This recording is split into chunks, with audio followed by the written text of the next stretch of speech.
नमस्कार।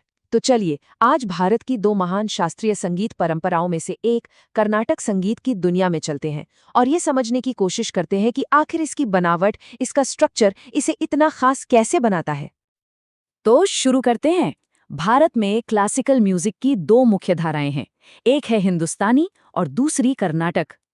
हिंदुस्तानी संगीत, जो ज्यादातर उत्तर भारत में सुना जाता है, उस पर फारसी और इस्लामी कल्चर का असर दिखता है। इसमें इम्प्रोवाइजेशन या मौके पर सुधार की काफी गुंजाइश होती है। वहीं दूसरी तरफ कर्नाटक संगीत दक्षिण भारत की देन है, जिसकी जड़ें भक्ति से जुड़ी हैं और ये कहीं ज्यादा नियमों में बंधा और फॉर्मल है। तो सवाल ये उठता है कि एक ही संगीत के ये दो रास्ते अलग अलग कैसे हो गए। आखिर ये महान संगीत का बंटवारा हुआ कैसे? देखिए, इतिहास ने इन दो परंपराओं को कैसे शक्ल दी, ये समझने के लिए हमें थोड़ा सा पीछे जाना होगा। क्योंकि एक वक्त था, लगभग 14वीं सदी से पहले, जब पूरे भारत का शास्त्रीय संगीत कमोबेश एक जैसा ही था।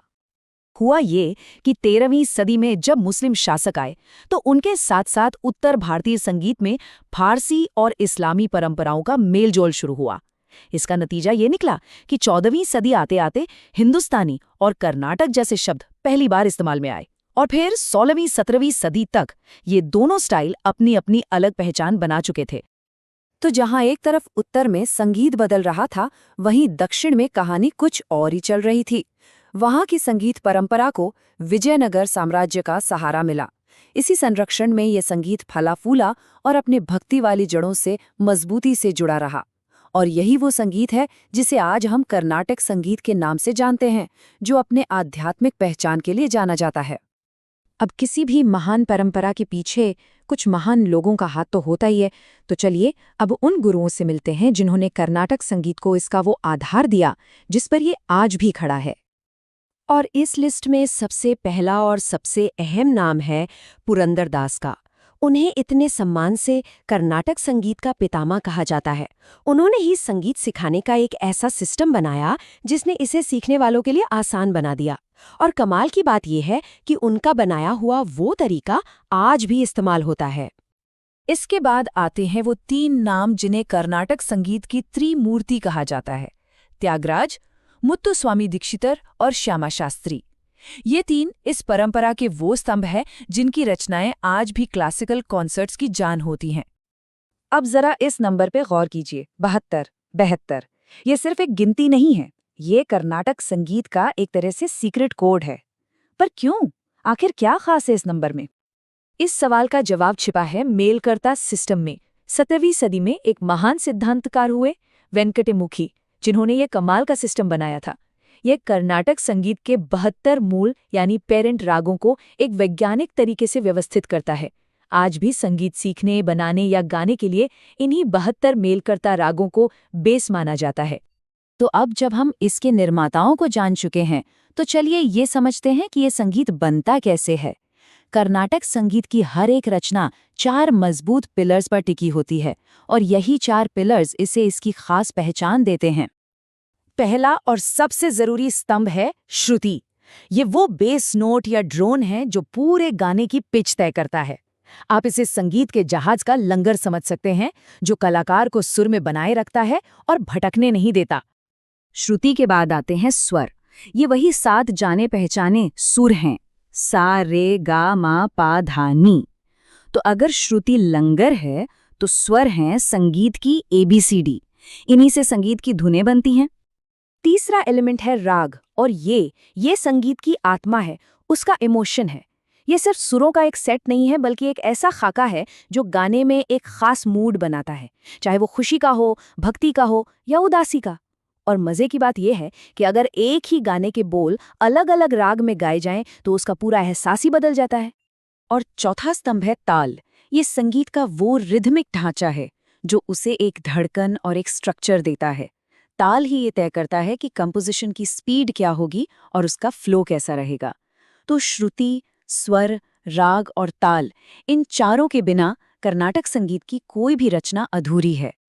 तो अब जब हम इन बिल्डिंग ब्लॉक्स को समझ गए हैं, तो चलिए देखते हैं कि इनसे म्यूजिकल कंपोजिशंस बनती कैसे हैं, सिंपल लेसन से लेकर बड़े-बड़े कॉन्सर्ट के मास्टरपीस तक। कर्नाटक संगीत में जो सबसे आम और सबसे जरूरी कॉम्पोजिशन है, उसे कृति कहते हैं। ये असल में एक भक्ति रचना होती है जिसमें भक्ति भाव को एक्सप्रेस किया जाता है। इसे अक्सर एक सोलो परफॉर्मेंस के तौर पर पेश किया जाता है। एक कृति के स्ट्रक्चर को देखें तो इसमें आमतौर पर 3 हिस्से होते हैं। सबसे पहले पल्लवी, जो गाने की मेन थीम होती है। फिर आता है अनुपल्लवी, जो एक तरह से कनेक्टिंग वर्स का काम करता है। और आखिर में चरणम, जो सबसे लंबा हिस्सा होता है और जिसमें रचना का मेन मैसेज छिपा होता है। ये अलग अलग कॉम्पोजिशन मिलकर एक पूरे कॉन्सर्ट का अनुभव तैयार करते हैं। प्रोग्राम की शुरुआत होती है वर्णम से, जो उस कॉन्सर्ट में गाए जाने वाले राग का एक तरह से परिचय देता है। फिर बीच में आती है कृति, जो प्रोग्राम का इमोशनल सेंटर होती है। और इसका अंत होता है तिल्लाना के साथ, एक बहुत ही जीवंत और रिदमिक पीस जो सुनने वालों में एक नई ऊर्जा भर देता है। ये एक तरह से संगीत के जरिए सुनाई गई पूरी कहानी है। तो आखिर वो क्या चीज़ है जो आज भी कर्नाटक संगीत को इतना खास और यूनिक बनाती है? चलिए उन कुछ बातों पर नजर डालते हैं जो इस परंपरा को आज भी जिंदा रखे हुए हैं।